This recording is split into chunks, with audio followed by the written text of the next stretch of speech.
Entonces, el día viernes hablamos de alimentación del recién nacido, la alimentación enteral y la alimentación parenteral. Y hoy día vamos a hablar sobre líquidos y electrolitos en el recién nacido. Bien, vamos a ver esto.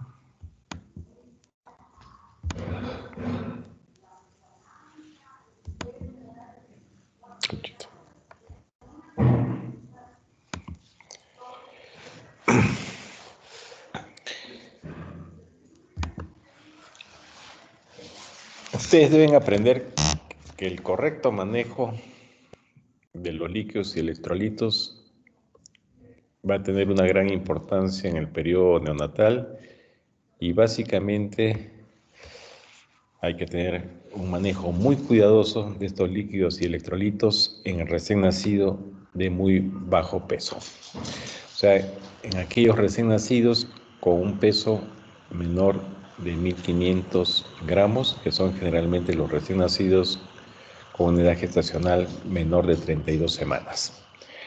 En ellos hay que hacer un buen balance hídrico para un manejo adecuado de estos líquidos. Hay múltiples factores que van a influir en los requerimientos y composición de los líquidos a administrar, que lo vamos a ver más adelante. Y obviamente una inadecuada homeostasis de estos líquidos y electrolitos puede tener graves consecuencias. Puede producirse una hemorragia intraventricular, puede generarse una enterocolitis necrotizante, puede condicionar a que el ductus no se cierre y ese ductus permanezca abierto, es lo que llamamos un ductus arterioso persistente.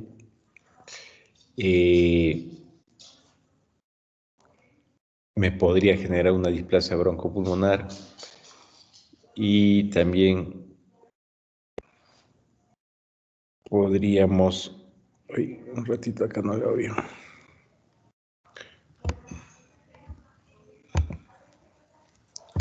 ¿Cómo lo grande esto? Se me fue.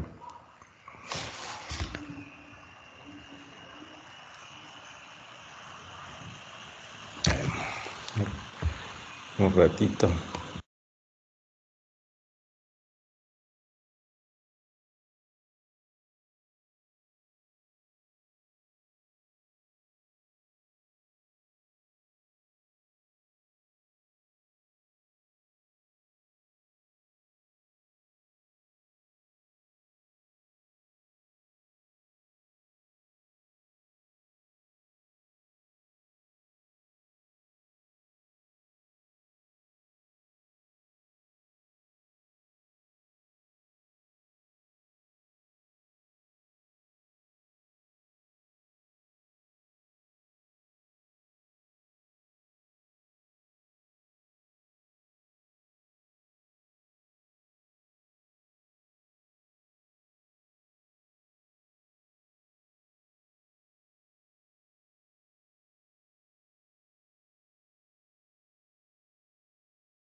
Es el cuadrado que es para el papel.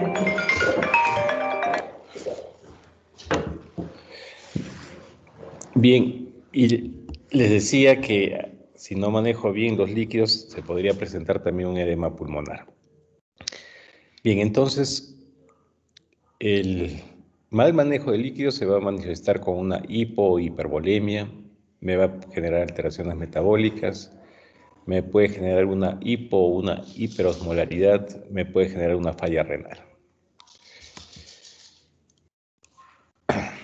Ahora, el equilibrio hidroelectrolítico va a depender de la distribución del agua en el cuerpo, del ingreso de esta agua, de su pérdida, y esta distribución de agua, este ingreso, este egreso, va a variar en función de la edad gestacional. Las necesidades hídricas del recién nacido entonces van a depender de su peso al nacer, van a depender de su grado de madurez, van a depender de la carga renal de solutos de los alimentos administrados, de la función renal, de las pérdidas renales intestinales, de las pérdidas insensibles por piel y de las pérdidas a través de la respiración. Entonces vamos a revisar para tener una idea clara de cómo debe ser ese equilibrio hidroelectrolítico. Tenemos que revisar estos tres conceptos: agua corporal total en el recién nacido, función renal y pérdidas insensibles. El agua corporal total. Recuerden ustedes que el 75% del peso corporal en un recién nacido a término y el 84% en un recién nacido prematuro, menos de 30 semanas de edad gestacional, es agua. Es agua. Y esta agua va a estar distribuida en dos grandes compartimentos, el intracelular y en el extracelular. El compartimento extracelular está dividido en dos compartimentos, el intravascular y el intersticial. Nace el recién nacido y este recién nacido va a perder agua corporal total a expensas fundamentalmente del agua extracelular. Y va a haber un traspaso de agua del intracelular al extracelular y compensatoriamente va a haber un incremento del flujo urinario en estos primeros días. ¿Ya? Entonces nace el niño y tiene que bajar de peso por disminución de su agua corporal total.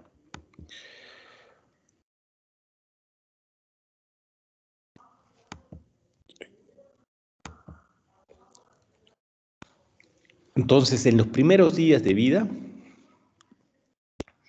los 7 a 10 primeros días, se considera fisiológico mantener un balance negativo de líquidos, lo cual va a permitir la contracción del agua extracelular. Y luego de estos primeros 7 a 10 días, el niño ya tiene que empezar a subir de peso. Entonces, el recién nacido a término puede perder en estos primeros 7 a 10 días hasta un 10% de su peso, y en caso de un prematuro podría perder hasta 15%, y si es un prematuro extremo, que son aquellos menos de 1 kilo, menos de 28 semanas de edad gestacional, podría perder hasta un 20% de su peso.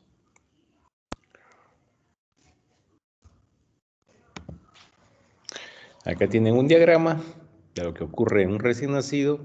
Miren, nace y como el agua corporal total, representada en esta línea negra, va a ir disminuyendo, ¿no? A lo largo de la vida, ustedes también van a ver que el agua extracelular, el líquido extracelular va disminuyendo y el líquido intracelular aumenta y ahí se mantiene prácticamente constante. Pero lo fisiológico, nace el recién nacido y tiene que haber una baja de peso por una pérdida del agua corporal total a expensas del líquido extracelular.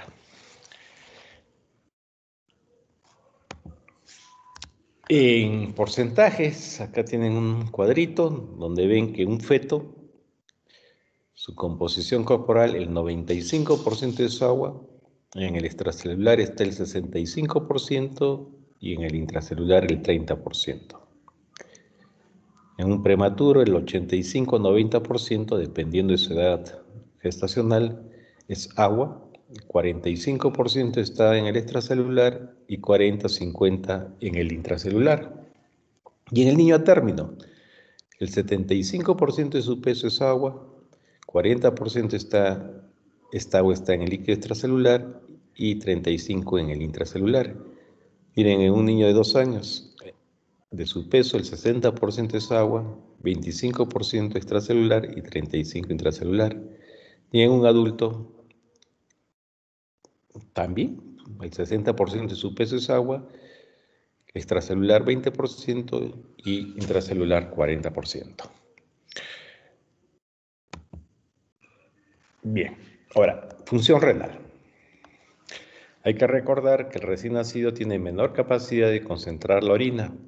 Sus índices de filtración glomerular son bajos. Y si es un prematuro, ese índice de filtración glomerular es más bajo, porque tiene un flujo sanguíneo renal menor, que habitualmente ya va a ser como el de un niño a término a partir de las 34 semanas de edad gestacional. Un riñón de adulto puede tener una concentración urinaria de 1.300 a 1.400 milosmoles por litro. Un recién nacido a término sano es difícil que alcance a concentrar la orina más allá de 900 milosmoles por litro, y los prematuros incluso su concentración va a ser menor.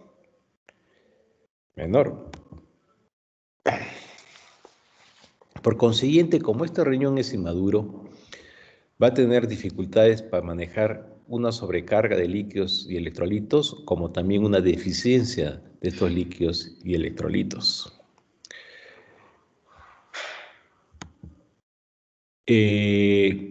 Habitualmente, en las primeras 24 horas de vida, ese riñón va a presentar una fase oligúrica. Y luego de las 48 horas de vida, a partir del segundo día de vida, van a notar ustedes que hay un incremento de la diuresis, es lo que llaman la fase poliúrica. Y junto con este incremento de la pérdida de agua, de orina, hay una pérdida de sodio a través de esta orina. Entonces, las primeras horas, 24 horas, se orina menos, lo que llamamos una fase oligúrica, y luego ese riñón va a empezar a tener mayor pérdida de agua y junto con esa pérdida de agua también de sodio. ¿Cuáles son las fases de excreción de líquidos en el riñoncito? Vean, 24 a 36 horas, escasa diuresis por una baja filtración glomerular y hay una baja excreción fraccional del sodio. Y esto ocurre independientemente de los líquidos aportados. Entre el segundo y cuarto día de vida ya aumenta el flujo renal y eso genera un aumento de la fracción excretada de sodio. Obviamente aumenta el flujo urinario y esto también independiente de los líquidos aportados. Cuarto o quinto día de vida va a haber una ya contracción del espacio extracelular completa y el flujo urinario del recién nacido va a variar en función de los líquidos aportados. Esto es lo que fisiológicamente ocurre en el riñón de un recién nacido. Entonces, algunos otros hablan de una fase 1, una fase 2 y una fase 3. La fase 1 es la prediurética, donde nuevamente repito, la tasa de filtración glomerular es baja, con un flujo urinario bajo. La fase 2 diurética, donde ya aumenta la tasa de filtración glomerular, lo cual ocasiona un incremento de la diuresis, de la excreción de sodio y potasio. Y la fase postdiurética, donde el líquido extracelular ya se estabiliza y la excreción urinaria de agua y electrolitos va a depender de la cantidad de estos líquidos y electrolitos que reciba.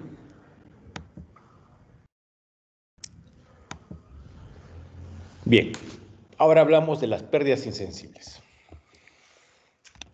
Entonces hemos hablado del agua corporal. Para hacer un buen manejo de líquidos hay que tener estos conceptos claros: el agua corporal, la función renal del recién nacido y las pérdidas insensibles. Las pérdidas insensibles es la pérdida de agua a través de la piel y las mucosas. Un tercio de esta agua se va a perder a través del tracto respiratorio y 2/3 a través de la piel. La variable que más influye en tener más o menos pérdidas insensibles es la madurez del recién nacido. O sea, la edad gestacional es lo que más va a variar. la variable que más va a influir en esta retención de líquidos o esta pérdida de líquidos. En el recién nacido a término, las pérdidas insensibles van a ser más o menos 12 mililitros kilo día, y en el prematuro extremo, o gran prematuro que le llaman otros, que son aquellos prematuros menos de 1 kilo, menos de 28 semanas de edad gestacional, miren, puede perder hasta 200 mililitros kilo día. ¿Qué tal diferencia, no? 12 a 200. Casi 20 veces más, doctor. Sí, pues. Y esto ocurre porque a mayor prematuridad, mayor permeabilidad de la piel inmadura, hay mayor vascularización cutánea, mayor superficie corporal, y todo esto explica por qué un prematuro extremo pequeñito tiene mayores pérdidas insensibles. En sus textos van a encontrar varias tablas donde, de acuerdo al peso, vemos cuánto van a tener de pérdidas insensibles. Un niño con un peso de 750 miligramos podría perder 64 mililitros kilo día, uno de 1251 a 1538, uno de 2001 a 3250 gramos, ya 20 mililitros kilo día. Por hora, cuanto más prematuro, obviamente mayores pérdidas. Si bien estas tablas nos ayudan para calcular las pérdidas insensibles, pero la mejor manera de calcular estas pérdidas insensibles es haciendo un buen balance hídrico, que eso cuando sean internos lo van a ver exactamente cómo hacemos este balance hídrico en un recién nacido, sobre todo prematuro. Bien, entonces tenemos estas tablas que nos pueden ayudar, pero ya saben que lo mejor es hacer un buen balance hídrico, porque miren, estas pérdidas insensibles van a variar en función a varios factores, a varias condiciones. Si ese recién nacido se encuentra en una lámpara de calor radiante, va a aumentar sus pérdidas insensibles. ¿En cuánto? 20 a 50 centímetros kilo día. Si ese recién nacido está recibiendo una fototerapia, no con luz LED, que como les comenté en la clase teórica no genera calor, sino una luz blanca o la halógena, que eso sí te genera calor, miren, sus pérdidas insensibles van a aumentar de 10 a 20 centímetros kilo día. Si es un recién nacido que está con algún problema respiratorio, taquipnea transitoria, membrana, aspiración meconial, hipertensión pulmonar, bronconeumonía, va a estar respirando seguramente por encima de 60 respiraciones por minuto. Y esa taquipnea me aumenta las pérdidas insensibles, obviamente por la respiración, de 10 a 20 centímetros kilo día.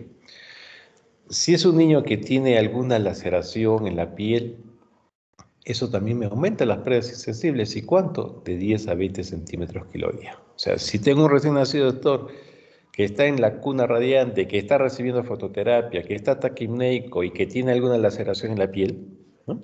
¿Qué puede ocurrir? Miren, y es prematuro, ¿cuánto aumentaría sus pérdidas insensibles? Mínimo unos 50 centímetros kilo día sobre el basal.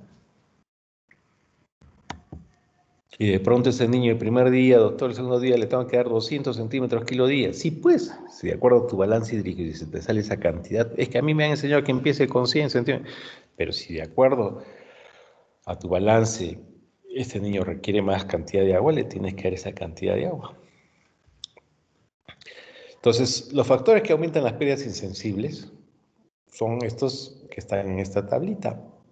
Si hay un incremento de la frecuencia respiratoria, si hay lesiones de la piel, si presenta malformaciones quirúrgicas como una gastrosquisis, un onfalocele, un defecto del tubo neural, cuando el recién nacido incrementa su temperatura corporal y por cada grado de temperatura que incrementa, aumenta un 30% de las pérdidas insensibles basales. Miren, 30%. Si hay un aumento de temperatura en el medio, qué sé yo, la incubadora le estoy dando más allá de lo que debería darle de calor, eso también me va a incrementar las pérdidas insensibles. El uso de cunas de calor radiante y fototerapia con luz blanca aumentan, miren, la cuna radiante más que la incubadora aumenta hasta 50% de las pérdidas insensibles. Si es un niño con actividad motora incrementada, está llorando, inquieto, me puede aumentar hasta el 50 a 70% de incremento de las pérdidas insensibles basales. Entonces, esas son las condiciones que me van a aumentar las pérdidas insensibles, pero también tengo condiciones que me van a disminuir estas pérdidas insensibles. ¿Y cuáles son estas condiciones? La ventilación mecánica. Un recién nacido que está ventilado porque está con insuficiencia respiratoria, el hecho de conectarlo a máquina me disminuye las pérdidas insensibles en 10 a 20 centímetros kilo día. Cuando en mi incubadora utilizo oxígeno y húmedo, eso también me disminuye las pérdidas insensibles en 10 a 15 centímetros kilo día. Cuando esté prematuro, que hay algunas unidades donde al prematuro chiquitito lo envuelven en plástico, ¿para qué? Para disminuir sus pérdidas insensibles. ¿En cuánto disminuye? De 10 a 20 centímetros kilo día. Cuando en esa incubadora le doy una humedad alta, por encima del 50%, también me disminuye las pérdidas insensibles. Y aquellas incubadoras que son de doble pared, también van a disminuirme las pérdidas insensibles en estos valores de 20 a 40 centímetros kilo día. En mi unidad, en el servicio de NEO, prácticamente casi todas nuestras incubadoras, ya diría el 95%, tenemos por ahí una que otra antigua, son incubadoras de doble pared que obviamente el beneficio que tienen es me disminuye las pérdidas insensibles. Entonces, tenemos que tener en cuenta estos conceptos. La humedad ambiental en la incubadora y la ventilación mecánica con aire humidificado disminuyen las pérdidas insensibles hasta un 30%. Pero la fototerapia podría aumentarla hasta un 40%. La fototerapia con luz blanca o halógena, no con la luz LED. En los recién nacidos prematuros menores de 30 semanas de edad gestacional se puede aumentar la humedad relativa en incubadora hasta un 85%. Y esto podríamos dar esta humedad alta hasta los 14 días de edad. Y a partir de ahí ya no va a tener mayor impacto este incremento de la humedad porque ya la piel ya ha completado su maduración. Entonces, un recién nacido prematuro en la incubadora le estamos dando calorcito, ¿sí? Pero además le estamos dando humedad. Las incubadoras nos permiten dar humedad. Y ustedes, cuando sean internos, van a ver en unidad que todas las incubadoras que están alojando estos recién nacidos prematuros están con una humedad a veces hasta 100%, ¿no? Pero no menos de 80%. ¿Para qué? Para disminuir estas pérdidas insensibles. Y la mejor parámetro para determinar si estoy dando la cantidad de líquidos que debe recibir este bebé es controlar el peso. ¿No? Entonces, una pérdida diaria mayor de 5% o global mayor de 15% significaría que ese recién nacido está recibiendo poco líquido y entonces yo tendría que aumentar el aporte de líquidos. Y al revés, si existe una pérdida diaria menor de 2% o una pérdida global menor de 10%, significa que le estoy dando más líquidos de lo que debería recibir y entonces voy a tener que restringir los líquidos. Bien, entonces para hablar sobre la cantidad de agua que debo dar a un recién nacido, hemos conversado sobre el agua corporal total, hemos conversado sobre la función renal y hemos conversado sobre las pérdidas insensibles. Ahora, no solamente a este niño le voy a dar agua, tengo que darle electrolitos, básicamente sodio y potasio. ¿Y qué nos recomiendan? Miren, en la fase prediurética, que es las primeras 24 a 48 horas de vida, no se debería dar aportes de sodio ni potasio. Hay que tener en cuenta, seguramente estos recién nacidos, sobre todo prematuros, van a estar con un catéter venoso central, también con un catéter arterial, y a través de este catéter va a estar pasando seguramente solución de cloruro de sodio al 0.9% o 0.45%. Cuando calculemos la necesidad de sodio, no nos olvidemos de calcular este aporte de sodio que está pasando a través de estos catéteres, ¿no? En el catéter nosotros le administramos habitualmente para que no se vaya a tapar, no se vaya a trombosar, no se vaya a formar coágulos. A través de ese catéter administramos este cloruro de sodio. Cuando estoy en una fase diurética que va a variar entre el primer y quinto día de vida, yo voy a añadir sodio una vez que se inicie la fase diurética y luego de que haya habido una pérdida ponderal de al menos 5 a 6% del peso del recién nacido.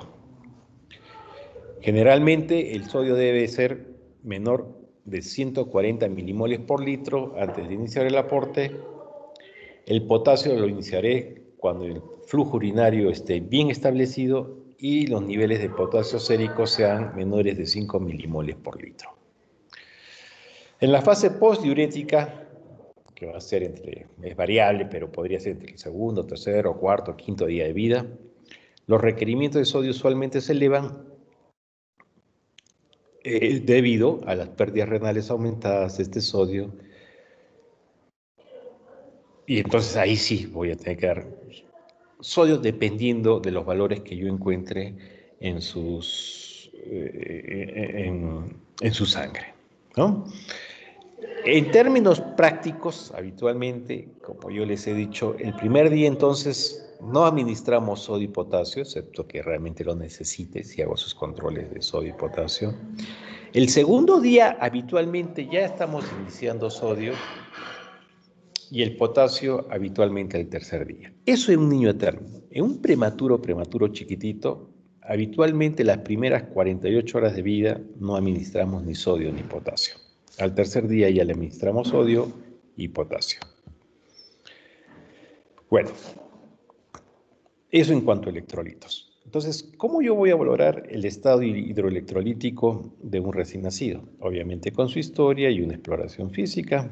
En historia, ¿no? Ver la hidratación materna, si la madre estuvo recibiendo algunos fármacos. Ustedes deben saber que el uso excesivo de oxitocina depende para contracción del útero, el uso de diuréticos y de líquidos intravenosos hipotónicos pueden dar lugar a una hiponatremia tanto en la madre como en el feto. Entonces siempre es importante, ¿y qué estuvo recibiendo la madre antes de dar a luz? Luego nace el bebé y lo vamos a examinar ese bebé, el recién nacido. ¿Qué voy a considerar en este examen físico? El peso corporal, ¿no? Ese niño, ese recién nacido, se le debe pesar por lo menos una vez al día. Voy a evaluar su piel, ¿no? Entonces, alteraciones en la turgencia de la piel me va a dar una idea de cómo está hidratado este niño. Voy a evaluar la humedad de sus mucosas. Voy a ver la tensión de la fontanela anterior. Cuando un recién nacido está deshidratado, obviamente voy a tener el famoso signo del pliegue, que lo van a aprender en pediatría. Esas mucosas orales van a estar secas y su fontanela anterior seguramente va a estar deprimida. No solamente lo peso, examino la piel, tengo que evaluar el sistema cardiovascular, si es un niño taquicárdico, si hay un retraso en el tiempo de llenado capilar, un llenado capilar prolongado, si hay edemas, y eso me está dando una idea de que si este niño está recibiendo mucho líquido o de repente poco líquido.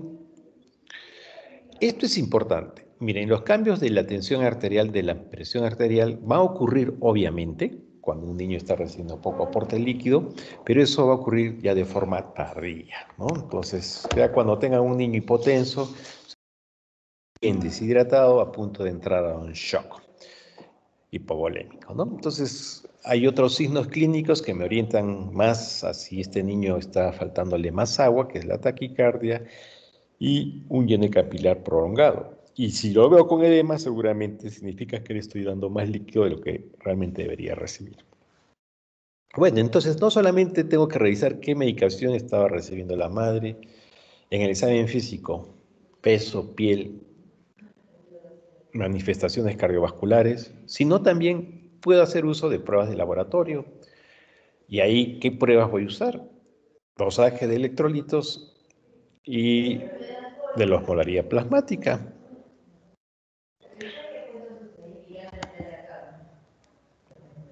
No solamente voy a usar estos electrolitos en sangre, esta osmolaridad en sangre, también puedo valorar estos electrolitos y esta osmolaridad en la orina.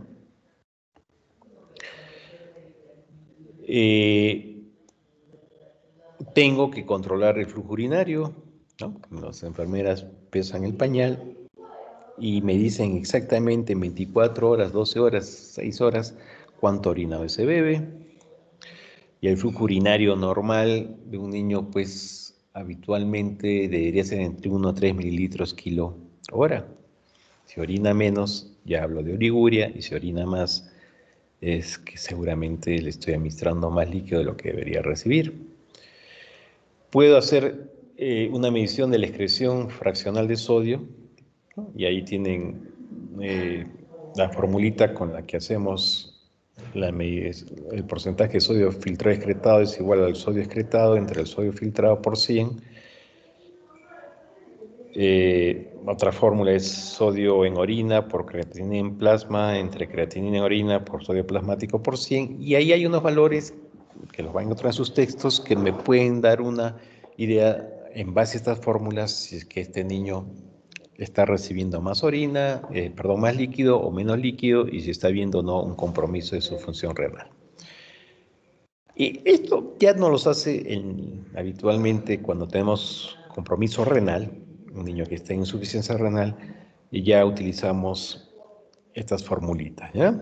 Pero si no hay ese compromiso renal, el niño está orinando adecuadamente, no lo solemos hacer estos cálculos.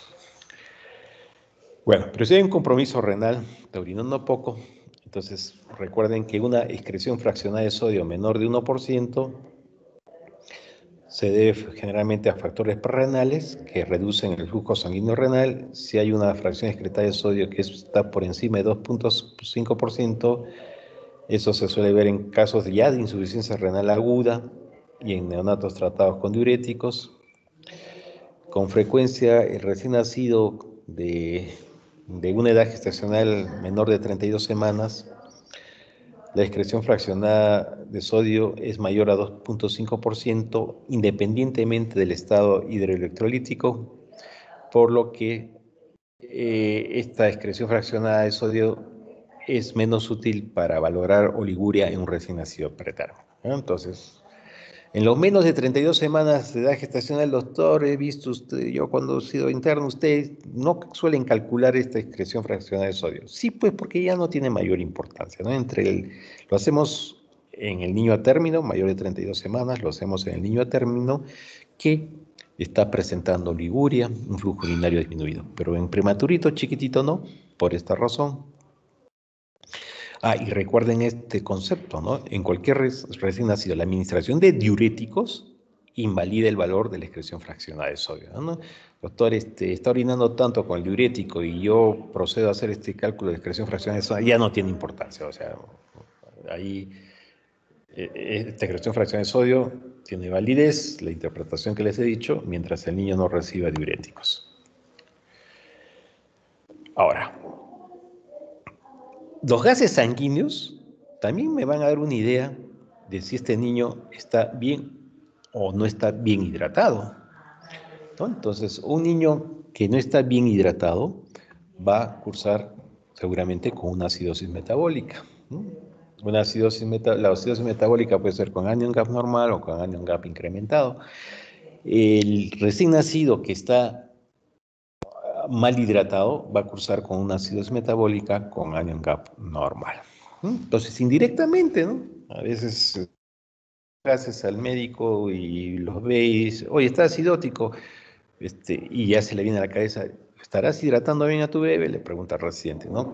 A ver cómo está su peso, a ver, vayamos a ver el balance hídrico. Entonces, sí, pues, los gases sanguíneos de manera indirecta me permiten valorar si está hidratándose bien o no mi bebé. Bien, entonces, He valorado el equilibrio hidroelectrolítico con la historia clínica, lo que ha recibido la madre, con el examen físico y también con exámenes laboratoriales. ¿Cuál es el objetivo del, del manejo hidroelectrolítico? Ustedes tienen que permitir la pérdida inicial de líquido extracelular durante los primeros 5 o 6 días de vida, y esto se va a ver reflejado en la pérdida de peso. Los primeros días de vida, el recién nacido tiene que perder peso, de 1 a 2% de su peso. ¿Ya? Entonces, si el niño no pierde peso es porque no lo estoy hidratando bien, le estoy dando más líquido. ¿Ok? Ya después de la primera semana de vida, el ajuste, el aporte hidroelectrolítico va a variar para mantener una ganancia ponderal adecuada. Pero la primera semana de vida tiene que bajar de peso. Eso es lo fisiológico. Bien, entonces ese es mi objetivo. Y entonces, ¿cuánto de agua le debo dar, doctor? El primer día, en un niño a término o en un prematuro con un peso por encima de 2.500 gramos, habitualmente debería darle, ¿no?, por vía, estamos hablando por vía parenteral, de 60 a 70 mililitros kilo día. ¿No? A término seguramente de 60 y en el prematuro 70 mililitros kilo día. Siempre, además del agua, tengo que administrarle azúcar, ¿no? Es bien importante administrarle azúcar para evitar que este niño me haga hipoglicemia, y ustedes ya saben que la hipoglicemia puede comprometer el neurodesarrollo. En el prematuro va a variar según el peso, ¿no? Cuanto más prematuro va a requerir mayor cantidad de agua.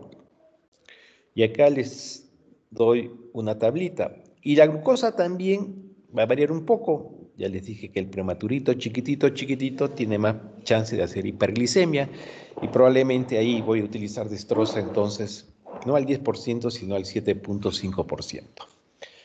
Bueno, entonces miren, en esta tabla el menos de 750 miligramos podría empezar el primer día con una cantidad de 90 o incluso 100 mililitros kilo día.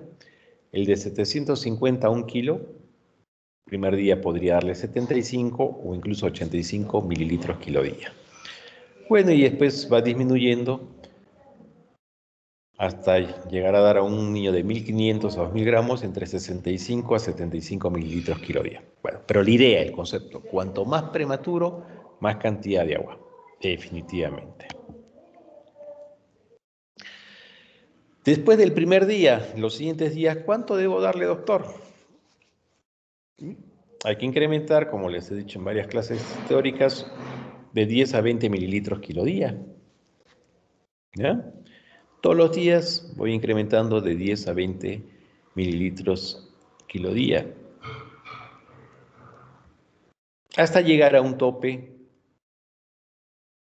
Acá hay, bueno, dependiendo del texto que lean, pero generalmente el tope es 150, máximo 160 mililitros kilo día. No solamente hay que dar agua, hay que darle siempre la glucosa, que es importantísimo para no afectar su neurodesarrollo. Y entonces la cantidad de glucosa que se debería dar es la que les estoy mencionando acá. En un niño a término debería haber una cantidad de glucosa que me aporte de a 4 o 6 miligramos kilo minuto de glucosa. En el prematuro de repente va a ser igual, ¿sí? Le voy a dar de 4 a 6.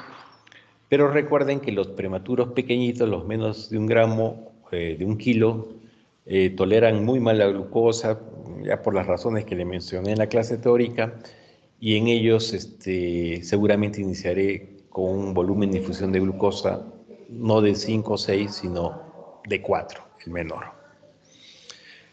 Al siguiente día ya puedo ir aumentando el volumen de infusión de glucosa, ¿no? Algunos dicen que podríamos darle hasta 8 miligramos kilo minuto, pero finalmente esto varía dependiendo de la glucosa que presente el recién nacido.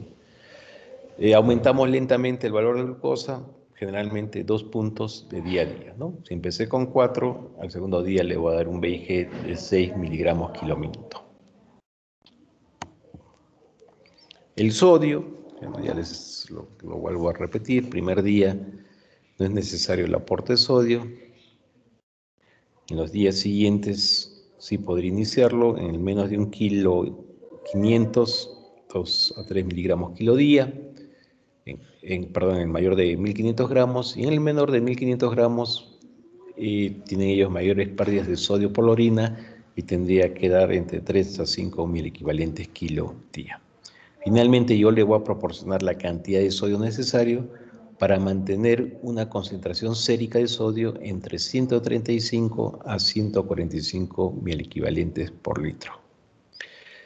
Del quinto al séptimo día puedo mantener estos aportes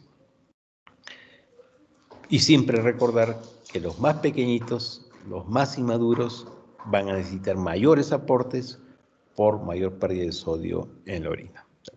Todos los días, así como vigilo el peso, todos los días tengo que pedir dosaje de electrolitos. El potasio, primer día no se da, el segundo día tampoco, solemos iniciar el tercer día de vida y su requerimiento de 1 a 2 y otros dicen de 1 a 3 mil equivalentes kilo día. Y de ahí continúo con ese aporte de este electrolito. ¿No? Potasio es el principal catión intracelular, es muy importante documentar la función renal antes de añadir potasio. Algunos nos dicen, mientras no tenga un buen flujo urinario, usted no debería administrar el potasio. Y es así, ¿no? El flujo urinario, la fase diurética, ya saben que se va a dar habitualmente después de las 24 o 48 horas. Y ahí es donde voy a aportar el potasio. También, además de administrarle agua, de administrarle glucosa, de administrarle sodio, potasio, siempre hay que tener en cuenta la administración de calcio. Ya saben, la concentración plasmática de calcio aumenta durante las últimas semanas de gestación. Si el niño nace prematuro, obviamente no va a haber depósito de calcio y va a tener más chance de hipocalcemia.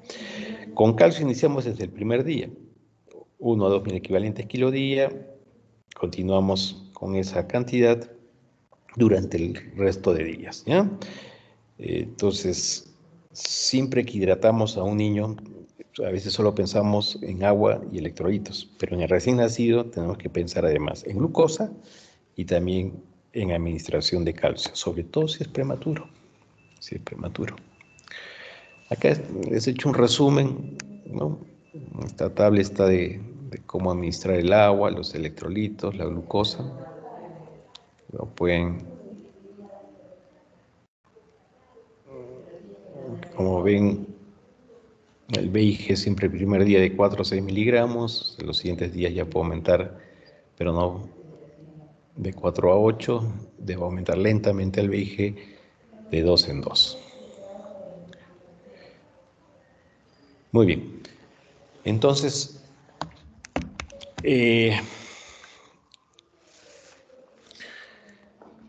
este equilibrio hidroelectrolítico obviamente se va a hacer en un niño que esté internado, que esté hospitalizado. Un niño sano no necesito, ¿no? Que dé leche libre de demanda y se acabó. Pero en un niño hospitalizado que por diversas circunstancias no pueda recibir la leche materna, yo tengo que administrarle agua y electrolitos. La mejor manera de calcular estos líquidos es haciendo un buen balance hídrico. ¿Ya? Tengo que hacer mi balance hídrico. Y los electrolitos finalmente lo voy a decidir cuándo administrarles y qué cantidad en base al dosaje de estos electrolitos en sangre. La glucosa finalmente también va a ser en base a cuánto de glucosa en sangre tenga este bebé. Y el calcio igual. Pero si no hiciese este dosaje de electrolitos, este dosaje de calcio, este dosaje de glucosa, bueno, las pautas que les he dado nos van a servir para hacer un manejo adecuado. Los líquidos, como les digo, es importantísimo hacer un buen balance hídrico. ¿Ya? Y la cantidad nosotros de líquidos que debemos dar a un recién nacido finalmente varía en función a el agua que pierde en la orina, o sea, su flujo urinario, su diuresis, Entonces debo dar agua para reponer esa agua que está perdiendo en su flujo urinario y debo dar agua para reponer esa agua que pierde a través de las pérdidas insensibles, que es piel y respiración. Tenemos tablas. El flujo urinario, la enfermera ahí nos calcula muy bien, pesa los pañales y nos da exactamente cuánto orina este bebé en 24 horas. Las pérdidas insensibles, ¿cuánto pierde de agua a través de la piel y de los pulmones? Pucha, que estas tablas que les he mencionado nos ayudan, pero varían mucho. Entonces, eso lo tengo que calcular en función a hacer un buen balance hídrico. No se los he mencionado acá, porque ya no me alcanzó el tiempo, pero miren, las pérdidas insensibles en un recién nacido equivalen a el ingreso menos el egreso más la pérdida de peso o menos la ganancia de peso. Esa es la mejor manera de calcular las pérdidas insensibles de un recién nacido. Tú ves, anota ahí, la enfermera te anota todo lo que hay ingresado, ¿no? Todo por vía parenteral. Le puso su medicina, su líquido. Su egreso básicamente es su diuresis, lo que orina. Bueno, de pronto por ahí vomitó, además eso también le va a añadir la enfermera como egreso. Y de ahí le sumo la pérdida de peso, ¿no?, que tuvo ese día, o le resto la ganancia de peso. Así yo determino exactamente las pérdidas insensibles. Y entonces nuestros residentes dicen, ¿cuánto de líquido le voy a dar, doctor? Ven cuánto de flujo urinario tuvo el día anterior, eso lo tiene que reponer y tiene que reponer aquello que perdió a través de las pérdidas insensibles. Calcula las pérdidas insensibles como yo les he dicho ahora y eso lo suma. Entonces suma flujo urinario más pérdidas insensibles y esa es la cantidad de líquido que le va a dar. Ustedes han visto que hay varias variables que nos varían estas pérdidas insensibles, ¿no? Cuna radiante, fototerapia, incubadora, humedad. Entonces, si tú empiezas a jugar con todas esas variables, te va a dar un dolor de cabeza para determinar exactamente qué cantidad de líquido va a recibir.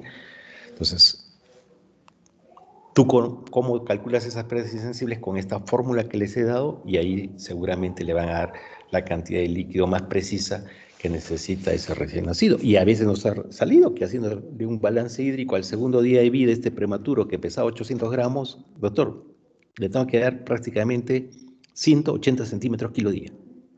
Ninguna tabla me dice que dé tal cantidad a un recién nacido prematuro en su segundo día de vida. Le puedo dar 110, 120, mire, pero me ha salido 180, ¿qué hago? Dale lo que realmente te ha salido, eso es lo que ese bebé necesita, ¿no? Entonces tú le vas a dar finalmente a ese niño qué cantidad de agua. La cantidad de agua que pierde por orina y la cantidad de agua que pierde a través de las pérdidas insensibles. Bueno, ya cuando sean internos, ahí ya, entonces conceptos teóricos, pero ya sean internos y estando con esos bebés críticos, ustedes ya van a aplicar estos conceptos teóricos y ya vamos a calcular exactamente la cantidad de líquido que necesita un bebé. ¿Alguna pregunta de lo que hemos conversado? Justo hemos terminado 3:15, o bueno, un poquito más, ¿no? Ya me pasé un poquito. ¿Alguna pregunta?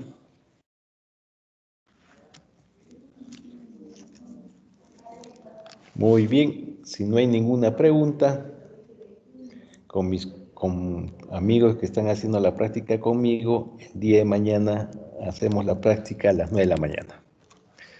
Nos vemos. Chao. Gracias. Hasta luego, doctor. Gracias, doctor. Hasta luego. Doctor, hasta luego. Chao.